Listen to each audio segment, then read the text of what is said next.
Ama kipengele chetu cha pili ni kuhusiana na watoto katika misukosuko ya mawazo. Wengine maskini Mwenyezi Mungu ametupa mtihani kupitia watoto wetu. Watoto ni watundu, watoto hawatusikii, watoto hawataki swala, watoto kiwaambia kuswali hawasikii, na wengine hawataki kufunga ama wanadanganya.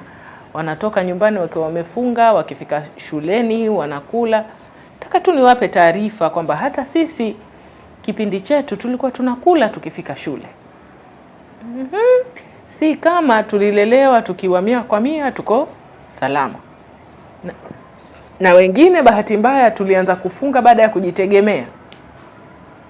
Na kama ambavyo tumeambiwa tuache watoto wawe watoto, ni kwamba katika kipindi hiki tuzingatie kwamba inabidi tuwastahimilie watoto. Watoto watakachokifanya wanafanya kwa sababu ni watoto. Lakini kama wako katika umri wa bale, ina maana inabidi wameadhibiwa. Na katika kuadhibu hapa ndo unapotakiwa uwe makini sana mzazi. Kwa sababu endapo utamwadhibu katika njia ambayo utamuumiza, utamweka mbali yeye na dini yake. Na endapo utamwadhibu katika njia ambayo utakuwa umemfundisha, utamweka karibu na dini yake.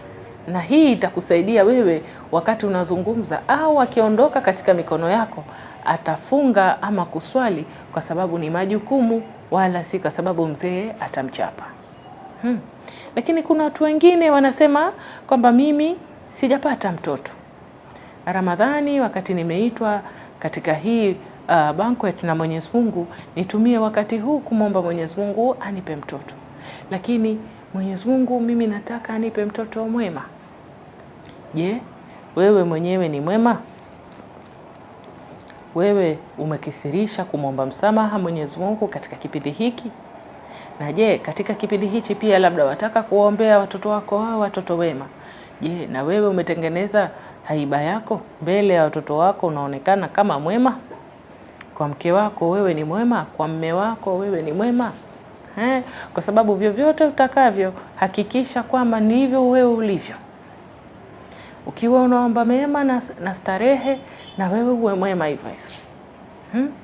Lakini Mwenyezi Mungu anatuhusia kutoka hadithi ambayo yeye ni sahihi ya Bukhari, hadithi namba 5569, anasema kwamba alipokea kutoka kwa mtume wetu Muhammad sallallahu alaihi wasallam, anasema ikiwa mtu atamlea binti yake na huyu binti akamlea kwa wema na dini, na bahati nzuri akamfanikiwa kumwozesha huyu binti, basi ikifika siku ya kiyama binti huyu atakuwa kinga ya babake dhidi ya moto.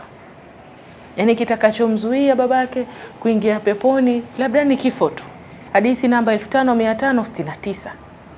Sasa ikiwa Mwenyezi Mungu ametabiri kwamba sisi tunaweza kuingia peponi kupitia watoto wetu, lakini pia alivyotangaza mtume Mwenyezi Mungu mtukufu kwamba miongoni mwa wanawake wa peponi ni Bibi Fatima binti wa mtume, stahiki zote na raha zote zimetokana na malezi ya wazazi wake. Yeye kutabiriwa kwamba miongoni mwa watu wanawake wa peponi ni kutokana na malezi ya wazazi wake.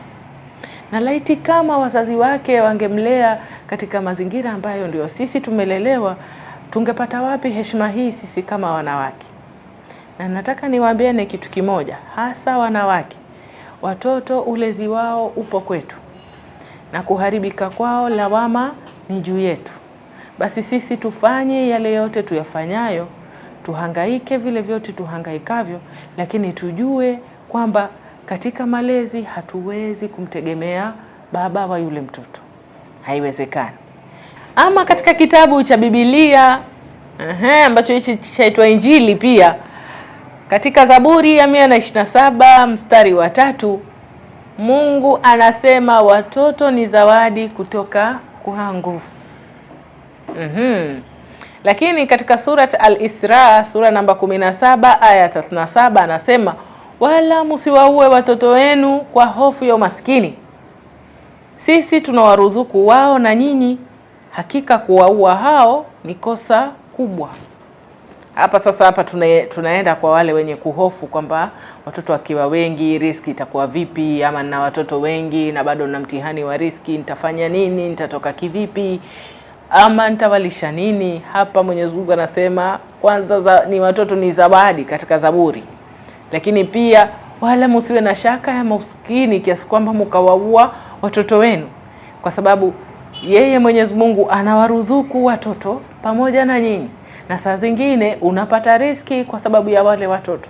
Labda ilikuwa Mwenyezi Mungu siku ya kutia katika mtihani wa riski, lakini kwa kutokana una watoto akakuhurumia, akakupa riski ikufae wewe na watoto wako. Kwa hivyo basi tunakumbushwa tusiogope watoto, lakini pia kama umepata mtihani mpaka leo hujapata mtoto, ujijua si wewe peke yako. Bibi Sara naye alichelewa sana kupata mtoto, na hii haijamfanya yeye atoke mbali na rehema ya Mwenyezi Mungu, na yeye baada hata ya kuwa mzee na hata mumewe kuwa mzee walipewa mtoto, na bado katika na hilo Mwenyezi Mungu aliwapa wajaribu ya kumtoa mtoto wao huyo walompata wakiwa wazee.